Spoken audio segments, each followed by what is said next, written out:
The lawyers stood at the edge of the ruined palmetto, their shoes sinking in the black turned to earth, and they stared at the ring of blackened stones. The hogs had rooted bare, and not one of them could say a word. A whole county's worth of certainty had come apart in that clearing, and Cora Whitfield stood among her hogs, with dirt to her elbows, and watched the men she had feared come undone by the very ground they had called worthless. She did not gloat. She had learned better than that. She only crouched down, laid her palm flat against a stone, still cool from a fire 100 years dead, and let the silence do the talking. 3 springs earlier, they had laughed at her for buying the place at all. 3 springs earlier, there had been a courthouse step in a small Carolina town, and a man in a stiff collar reading off parcels of land the county wanted rid of. Land where the taxes had gone unpaid so long, the county would sooner take a few dollars than keep waiting. Most of the crowd that morning wanted the good bottomland down by the river, the fields already cleared and level. When the man read out the last parcel, 45 acres up on the ridge, covered so thick with saw palmetto and scrub oak that no plow had ever bitten it, the crowd went quiet in a bored sort of way, and men looked at their boots. Nobody wanted 45 acres of palmetto. Palmetto meant roots like iron cables woven 6 feet down through sand and clay. Palmetto meant a man could work a lifetime and clear an acre a year and die before he saw a crop. The back taxes owed on it came to $19.40. A young woman standing at the edge of the crowd raised her hand and said she would pay it, and the whole town turned to look. Cora Whitfield was 26 years old that morning, and she was alone, which, in that place and that year, was the same as saying she was a fool. Her husband had been 3 years dead of a fever that took him in a week, and it had taken with him the small rented cotton patch they had worked, for the land was never theirs, and the man who owned it had no more use for a widow than for a lame mule. She had spent those 3 years hiring herself out, washing and picking and mending, saving coins in a tobacco tin until the tin held a little over $40, which was every earthly thing she owned. The men on the courthouse step tried, in their way, to be kind. One of them told her plain that a woman alone could not clear palmetto land, that stronger men than she had broken themselves against that ridge and walked away. Another said she would have done better to keep her money and rent a room in town. She listened to all of it with a stillness that they mistook for meekness. Then she counted $19.40 into the clerk's hand and signed her name to the deed, and the 45 acres of palmetto that nobody wanted became hers. She did not tell them why she had bought it, because she was not entirely sure she could have put it into words that they would have believed. She only knew what she had seen.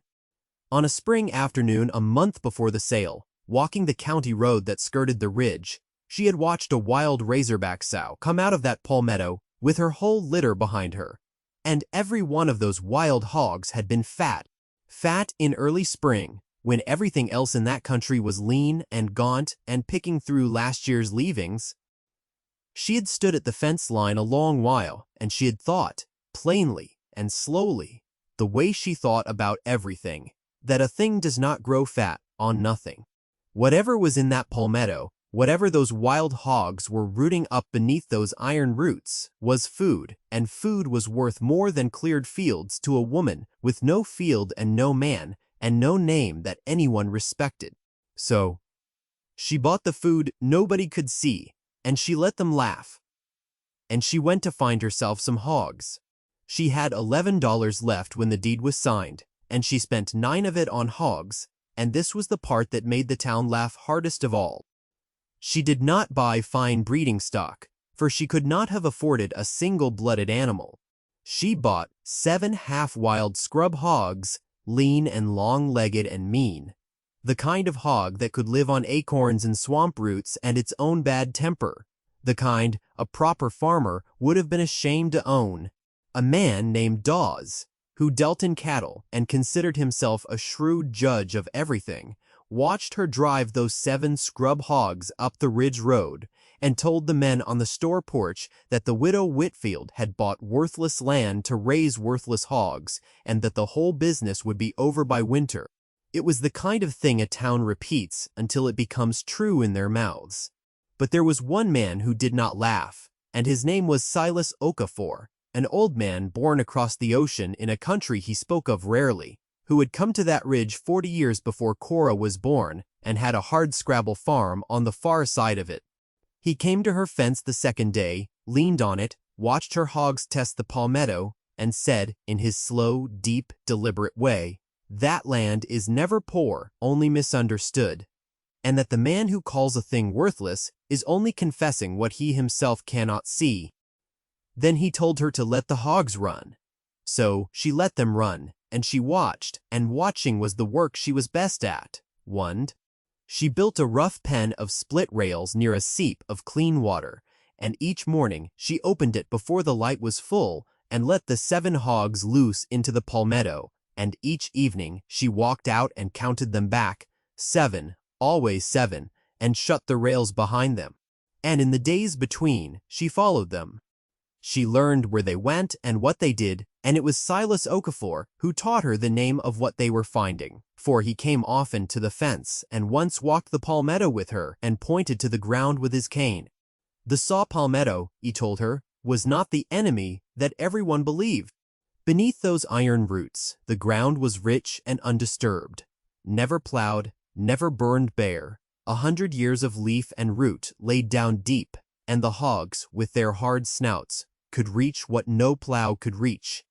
They rooted up palmetto hearts, tender and white, and swamp tubers, and the fat, starchy roots of a dozen plants a farmer would have called weeds, and massed from the scrub oaks in the fall, more massed than any cleared field would ever drop.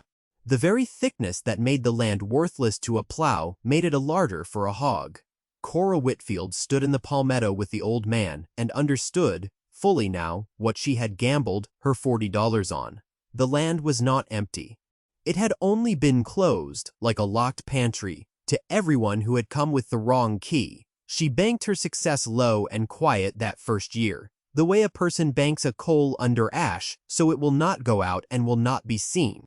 Her 7 hogs became by the following spring 7 and a litter, and then 2 litters, and she chose which to keep and which to sell with the patience of a woman who has learned that hunger teaches you to think in years and not in days. She did not tell the town how well the hogs were doing. When she brought the first 2 fattened barrows down to the buyer that autumn, she said only that the land was hard and the hogs were living, and let the man believe what he liked, which was that she was barely scraping by. He paid her a fair enough price and told his friends the widow was still up there wasting her life on that ridge, and Cora walked home with more money in the tobacco tin than she had started with, and she added it up by lamplight, the arithmetic of it, what she had spent and what she had made and what she needed for the winter. And for the first time in 3 years, the numbers ran the right way. She said nothing. She bought 2 more sows with the money and let the palmetto feed them. By the second full year, the thing could no longer be entirely hidden because a farm that feeds itself grows in a way that shows. Her herd had climbed past 30 head, all of them fat on ground that cost her nothing to feed, and she had money enough now to hire a boy from town to help her. A thin, quick, half-orphaned boy of about 13 named Tom Pruitt, whose father drank and whose mother took in washing, and who wanted more than anything Cora had ever seen a child want. A place where the work meant something. She paid him honestly and fed him well, and taught him what Silas had taught her, to watch the hogs and read the ground, and the boy took to it like a duck to a pond. It was Tom who kept the count, now morning and evening, and Tom who first came running to her one gray afternoon in the 3rd spring with his eyes wide, saying the hogs had torn open a new patch of ground near the center of the ridge, a low place ringed with old oaks, and that they had rooted up something strange, something that was not root and not tuber, something hard and square and made by hands. Cora went out to the place with the boy trotting ahead of her. The hogs had been at a low rise of ground beneath the biggest of the old oaks, and they had done in a single day what no man with a shovel would have thought to attempt, rooting the palmetto up by its iron roots and turning the black earth over in great clods, hunting some deep, sweet thing they could smell. And there, in the churned ground, laid bare to the sky for the first time in longer than anyone living could remember, was a ring of blackened stones. They were field stones, fitted close, scorched dark on their inner faces, and within the ring lay a bed of old ash gone to gray powder, and half sunk in it the rusted iron mouth of a cooking pot and the stub of an andiron. It was a hearth. It was the hearth of a house that had stood on that ridge, and burned, or fallen, and rotted away so long ago that the palmetto had swallowed the very memory of it, and the palmetto had kept it sealed and hidden the way it had kept everything else. Cora Whitfield knelt in the dirt and laid her hand on the cool stones, and she felt the whole shape of a life she had never known, and she wondered, quietly, who had cooked at that fire and why they had gone. She did not have to wonder long, because the county came to tell her it began with Mr. Safety, Dawes, the cattle dealer, who had watched her herd grow and had watched the town's laughter curdle slowly into something else, into the particular sourness of men who mocked a thing and were proven wrong. Dawes came up the ridge road in a good buggy, with another man beside him, a soft, smiling man from the land office in the county seat named Chesley Grimes, and the two of them looked at the fat hogs and the tidy pens, and the widow standing straight in her work-worn dress, and Chesley Grimes smiled his soft smile, and said that he had come with unfortunate news. There was, he said, a question about her title. It seemed the old deed of record for that ridge, from before the tax sale, had never been properly cleared, and there were heirs or the possibility of heirs of the family that had once lived there, and until the matter was settled the county could not in good conscience recognize her claim, and it might be simplest, he said, still smiling, if she were to sell the parcel back to the county for a fair sum and spare herself the trouble and the lawyers. The sum he named was $40. She had paid $19.40 for it and made it worth 100 times that, and he offered her $40 and called it a kindness. Cora Whitfield had learned, in 3 years of watching, to hear what men did not say. She heard now the thing beneath the soft words, which was that Chesley Grimes had known the land was rich, or had come to know it, and that the buried title was a lever and not a fact, a thing dug up to pry her loose. She said she would think on it. That evening she walked to Silas Okafor's farm and told the old man everything, and Silas sat a long time with his hands folded on his cane. Then he told her a thing she had not known. He told her that he remembered the family that had lived on that ridge, or remembered the story of them, for it was before even his time, a family named Aldous, who had built a house up there and cleared a little ground and then died in a hard winter fever, the whole household of them, and been buried by the county and forgotten, and that if there were living heirs at all, they were far scattered and long gone and had never once, in 40 years, come to claim so much as a stone. The title Grimes waved at her, Silas said, was a ghost, and a ghost frightens only those who do not know it is dead. And Cora, sitting in the old man's cabin with the lamp between them, understood at last what the hearth was worth. It was not worth money, it was worth the truth. For the county records might have lost the shape of the old Aldous claim, but the ground had kept it, the way the palmetto had kept everything, and beneath the churned earth around that hearth, the hogs had turned up more than stone. There were the old foundation lines, the sill stones of a house, and near them, when Cora and Tom dug carefully in the following days, a broken slate with a name still scratched into it, and a row of small graves marked by field stones at the head. The graves of the Aldous family, laid out plain for anyone with eyes to read. The land itself was the deed. It told, in stone and ash and bone, exactly who had lived and died there, and that no living hand had held it since, and it gave the lie to any smiling man who claimed a hidden heir was waiting in the wings. Cora had bought a locked pantry, and inside it she had found not only food, but the very proof of her own right to stand there. Chesley Grimes did not come alone the next time. He came with 2 lawyers in stiff collars and Mr. Setter, Dawes trailing behind, and papers in a leather case, expecting, as such men expect, that a widow, shown enough legal words, would fold. But Cora Whitfield had spent 3 weeks preparing, and she had done it in the way she did everything, quietly and thoroughly, and she was not alone this time either, for Silas Okafor stood beside her with 2 other old men of the ridge who remembered the Aldous story, and Tom Pruitt stood at her other side, and behind them, Drawn up the ridge road by word that the widow was to be run off her land was a good part of the town. They had come, some of them, half hoping to see her fall.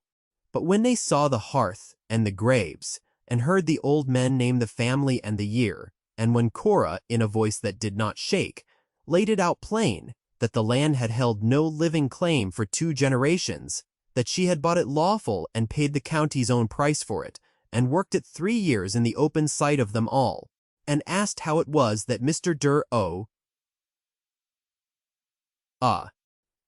Grimes had known there might be heirs when the county's own records had lost them, and how he had known, before ever setting foot on the ridge, that the parcel was worth a great deal more than $40. The soft smile went off Chesley Grimes' face and did not come back. He had known, of course. He had meant to have the land for himself once the widow was gone, or to sell it to Dawes, and the buried title had been his lever, and now the ground had betrayed him by keeping the truth he had counted on it losing.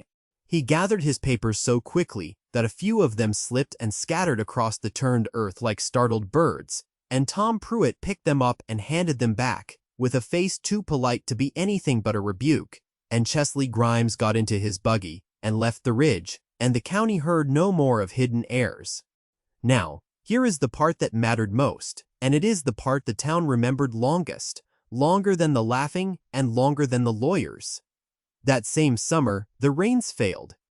Not a little, but wholly and cruelly, the way drought comes to that country once in a generation, and the good river bottom land that the town had prized on the courthouse steps 3 springs before, the level cleared fields that everyone had wanted instead of Cora's worthless palmetto, cracked open in the heat and turned to dust and grew nothing. The corn burned brown in July. The men who had bought bottom land watched their crops die, and watched their hogs and cattle go gaunt for want of feed, for the pastures were baked to stubble, and there was no corn to fatten anything. And by August there was real hunger creeping into that town, the kind that puts fear behind a proud man's eyes. But up on the ridge, beneath the iron roots of the saw palmetto, in the deep undisturbed ground that no drought could reach because no plow had ever opened it to the sun, the hogs of Cora Whitfield went on rooting up hearts and tubers and roots, and they stayed fat while the whole valley went lean. The very thickness that had made the land worthless was the thing that saved it. Hunger changes a town, and it changed this one, for it is easier to believe a thing is rotten than to admit you were wrong to mock it. But a growling belly will teach a man humility that pride never could. They came to her. Then, Mr. Cond. Dawes came first, hat literally in his hands, and asked would she sell him hogs to feed his family and his few remaining stock. And behind him came the men from the store porch who had laughed loudest, and behind them the quieter ones, who had only pitied her, all of them come up the ridge road to the widow's worthless land to ask for food. And here was the moment, the true test of the whole 3 years, the choice that meant more than the deed, or the hearth, or the lawyers, for Cora Whitfield could have named any price she liked. She held the only full larder in a starving country, and there is not a merchant alive who would have blamed her for making a fortune off their hunger, off the very men who had wished her gone. She stood a long moment in front of them, and she thought of the tobacco tin, and the years of washing, and the man on the courthouse step who had told her she would have done better to sleep in the street. And then she named a fair price, a plain and honest price, no higher than what the hogs would have fetched in a good year. And to the poorest of them, to the families with children and nothing to trade, she gave the meat outright and would take nothing for it at all. She did more than that. With Silas at her side, she showed them the thing itself, that the ridge was not a curse, but a pantry, and she taught the men who would listen how to run hogs on their own scrub and palmetto, that they had always cursed and burned, how to read the ground the way she had learned to read it, so that the next drought, whenever it came, would find them ready. She turned her one full larder into the town's beginning of one. And the town that had laughed at the widow Whitfield stopped laughing for good and began, in the slow, grudging way of proud people, to speak her name with respect, and then with something warmer than respect. Tom Pruitt grew up on that ridge and never left it, and in time she made him a partner in the place, for he had earned it. Silas Okafor lived long enough to see the Palmetto he had defended become the most envied ground in the county. And before he died, he stood one evening at Cora's fence in the low gold light and said again the thing he had said the second day. That land is never poor, only misunderstood, and that she had proven it truer than he had ever managed to in 40 years. And so the woman who had bought 45 acres nobody wanted, for $19.40, with 7 mean scrub hogs and a stillness the town mistook for weakness, ended her days secure on the ridge, feared by no one and honored by all, with a herd too large to count in a morning and an old stone hearth cleared and kept at the center of her land. She built no house on it. She left the hearth as the hogs had found it, ringed with field stones and open to the sky, and she tended the small graves of the Aldous family beside it. And sometimes in the evening she would walk out there and lay her palm on the cool stones and think of the strangers who had cooked at that fire, and how the Palmetto had kept them safe and hidden all those years, until the day the ground was ready to give up its secrets to someone patient enough to earn them. For that, in the end, was the whole of it. The lesson she carried and passed on and lived by until the last, that a thing is worth not what the crowd will pay for it on a courthouse step, but what it can do when the drought comes and the proud grow hungry and someone, at last, has learned to see.